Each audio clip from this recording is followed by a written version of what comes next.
Tapi memang ditinggal. Yang monitor ya.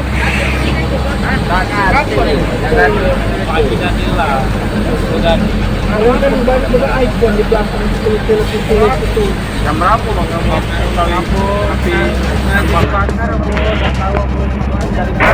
Setengah 5 orang